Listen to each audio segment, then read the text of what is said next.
eenyumtu yoo ta'e hojii guyyaa guyyaa isaa kan ta'e hojii qonnaa isaa wayita hojjetu yookiin gara ooyiruu qonnaa isaatti wayita deemu yoo arge akka qonnaan bulaa tokkotti fudhata malee waan biraa hin yaadu. Haa ta'u malee namichi kun qaamaan akkuma argitan yookiin akkasiin tilmaamtanitti miti.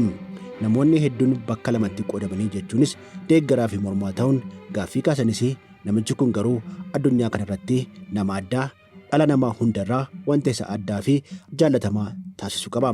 Wanta gara fuulduraatti uumamuu danda'u beekuu kan danda'u nama tokko ilaalee yooma akka aduu daqiiqaa fi sakandii isaa osoo hin hafin sirriitti kan himu balaan hongee fi balaan uumamaa akkasumas wanti tokko uumamuu irratti dursee tilmaamuu kan danda'u wanti himes wal duraa duubaanii kan uumamudha.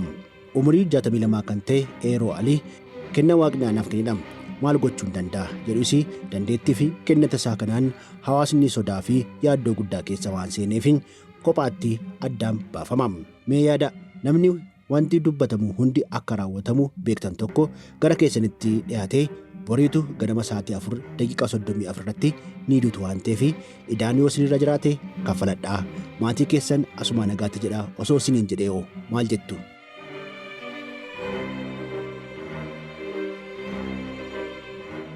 Seenaa guutuu kana Mashaalaqaa Tube Afaan Oromoo irraa ni argattu.